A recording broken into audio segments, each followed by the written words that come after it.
Hi everybody, it's great to be here with you at the beginning of this new year 2022. What's in a name? Well, my name's Christopher, which means Christ bearer, and comes from the legendary St. Christopher, the patron saint of travellers, which legend tells that he carried a child who was unknown to him across a river before the child revealed himself as Jesus. When I was born, names were often very much connected with the Bible. My brothers' names are David and Philip, which of course are straight out of the Bible. But in today's reading, we have another naming of a baby. After his birth, the Jewish custom was to take a male child to the local synagogue to be circumcised and then named. He was given the name Jesus, which the angel had already pre-announced to Joseph and Mary prior to his birth. He will be called Jesus, which means God saves. Now, we don't often have quite such a powerful sense of God's call. Although I have to say, I remember with my daughter Hannah, both Sandra and I were on retreat when Sandra was pregnant, and we both were prompted with the name Hannah for our youngest child. Well, that's another story. We also hear two other names in our Bible story today, Simeon and Anna, as we encounter another Jewish custom that after the birth of a first male, he would be taken to the temple in Jerusalem and dedicated to the Lord.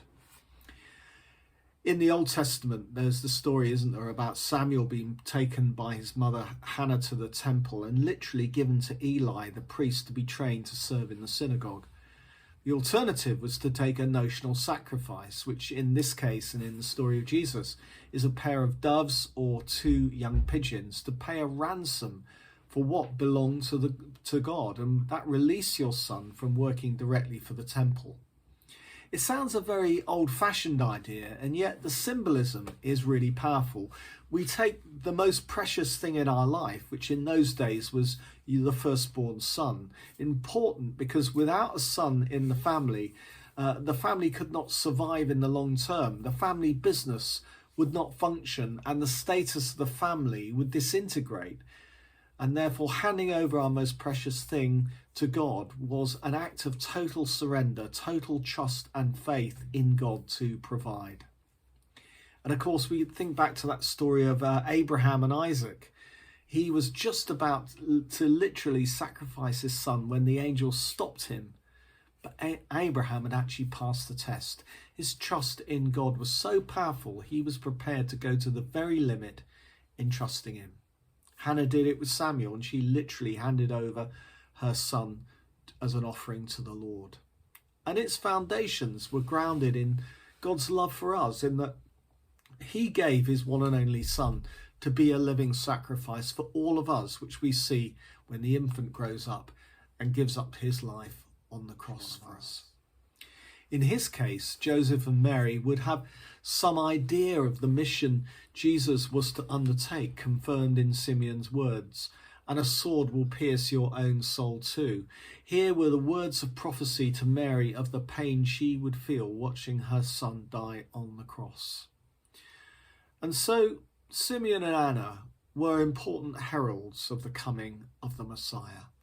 We tend to think that all that went on in the ancient temple in Jerusalem was kind of just empty ritual, but clearly there were people there who dedicated their lives following a calling from God to serve others and to serve God's purposes. First, Simeon, another name immortalized forever in history. Little do we know of him other than that he visited the temple that day in response to a prompting by God's Spirit. His obedience to that prompting would bring him into an encounter with the living God, even recognizing him in this fragile and helpless tiny baby. And Anna, another elderly saint of 84 years, she would have been coming to the temple for probably the past 60 years, never leaving it, fasting and praying for the restoration of the faith in Jerusalem and for the freedom of its people again. She encounters the Christ. What dedication, the reward for all those years of faithfulness, to be then given this divine insight that the Messiah had finally appeared and during her lifetime. What dedication, what devotion, surrounded by the worship in that temple, what surrender of self to a greater calling to be heralds of the coming of Jesus into the world.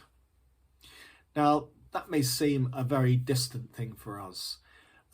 It may be that we see these people as someone really special, that was their calling on their life. But we are all called by God as we've become followers and believers in Jesus.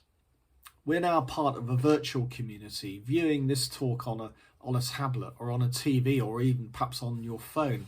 How can we emulate the faith, devotion and dedication of the calling of these saints? Well, I think first we have to recognise that we all need to surrender our lives to God.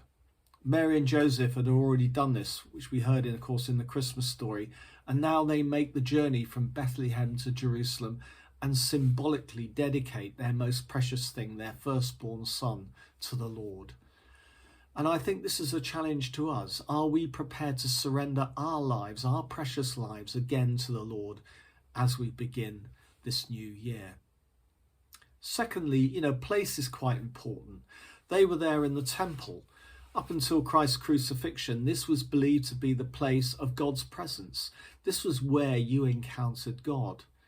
After Christ's death, of course, it's different. The curtain in the temple between the Holy of Holies and the place where the people were was torn in two. God was never again restricted to a place, but places of worship are still special places where we encounter the living God. Their journey with a tiny baby would have been a sacrifice, but how do we imitate their devotion? Well, I suppose it's just identifying a special place, a quiet place perhaps in our own home, where we can be alone and quiet with God, and then taking the time out to listen to his call on our lives. Are you prepared to take that time out on a regular basis to do that? Finally, are we prepared to change the direction of our lives for him? Are we prepared to respond to the call on our lives, which might mean even literally moving for him? I remember being challenged in this way several times in my life.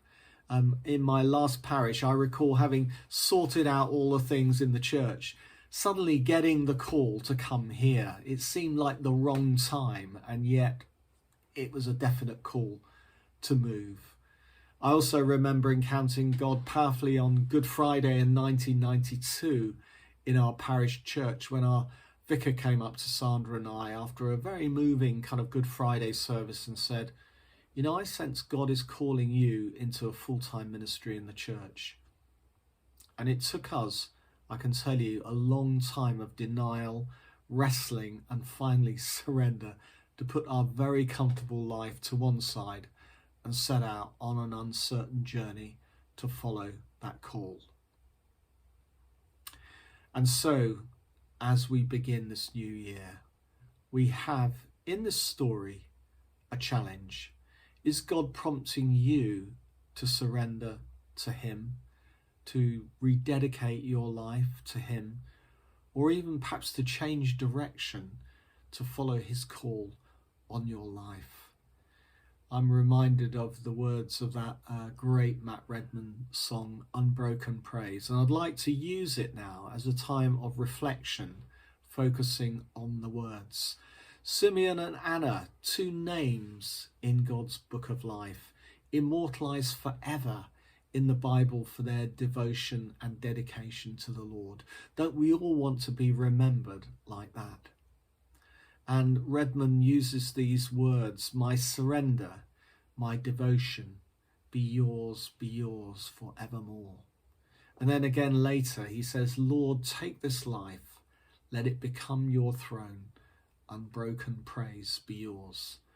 As Mary and Joseph bring what is most precious before God in the temple, will you rededicate your life to God? Let's listen to the words of this song.